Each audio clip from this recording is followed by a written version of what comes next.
Medical science has always viewed birthmarks as mere accidents of genetics, a random clustering of pigment beneath the skin. We are taught that these marks are meaningless anomalies, simple biological stamps handed down by the lottery of birth. Yet, across the ancient world, millions have suspected a far deeper truth, that our skin carries a physical record of where we have been. In the historic city of Agra, a young boy named Titu Singh would challenge this materialistic view, proving that some physical marks are not accidents but deeply embedded cosmic scars. From the moment he could speak, Titu terrified his family by claiming that his current parents were not his real family and that he belonged to a completely different life. He refused to accept his toys, insisted on being called by a different name, and constantly begged to be taken to a town he had never been to. What made his claims impossible to ignore was a unique circular indentation on his right temple, a birthmark that looked uncannily like a healed wound from a heavy impact. Furthermore, on the exact opposite side of his skull, hidden beneath a thick layer of hair, sat another distinct star shaped birthmark. Driven by curiosity and fear, his family finally agreed to board a train, letting the 5-year-old child guide them to the faraway town of Jalandhar. Driven by curiosity and fear, his family followed the boy's precise directions to the town of Jalandhar, where Titu walked directly into a specific local shop. Without hesitation, he recognized a woman there as his former wife, describing intimate details of their marriage, their final conversation, and names only they could possibly know. He then pointed directly at a man in the shop, correctly identifying him as his brother from his previous existence as a businessman. He claimed his previous name was Suresh Verma, a businessman who had been unexpectedly attacked while arriving home in his vehicle several years prior. The attack had occurred right outside his own house in the dark, a sudden act of malice that ended his life in an instant. When independent researchers obtained the official medical records of the deceased Suresh Verma, the spiritual world and the scientific community collided in absolute shock. The autopsy report confirmed that Suresh had been struck by a heavy projectile exactly on the right temple, the identical location of young Titu's birthmark. Even more staggering, the exit wound on the opposite side of Suresh's head matched a second star-shaped birthmark hidden beneath Titu's hair. The entry wound and the exit wound on the deceased man perfectly mirrored the entry and exit marks on the living child's physical body. This was no longer a case of a child having a wild imagination. It was a physical forensic puzzle that left authorities completely speechless. To explain this phenomenon, we must look beyond basic anatomy and enter the profound domain of psychosomatic mapping. Psychosomatic mapping is the scientific study of how intense mental trauma can directly alter and shape the physical, biological matter of the body. Mainstream medicine already acknowledges that extreme psychological stress can cause physical ulcers, hair loss, and severe cardiovascular changes. When the mind experiences fear or anxiety, it immediately commands the biological system to release chemicals that rewrite our physical state. Our thoughts are not invisible waves. They are physical forces that constantly mold the architecture of our cellular structure.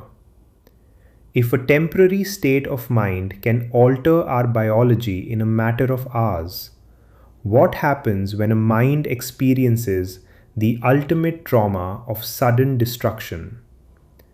At the moment of a sudden, violent exit from life, the mind does not have time to process or dissolve the immense shock of the event.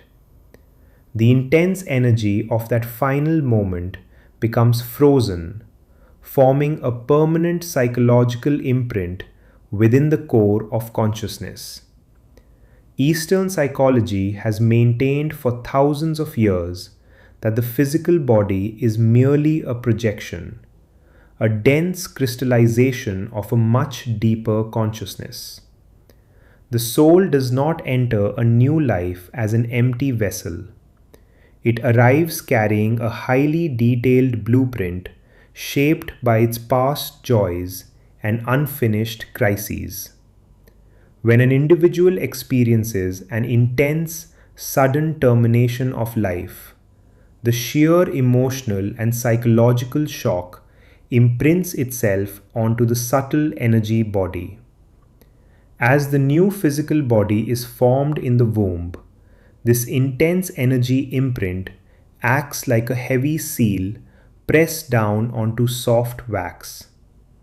This mental imprint is so profound, so highly concentrated, that it acts as a blueprint when the consciousness begins to shape a new physical form.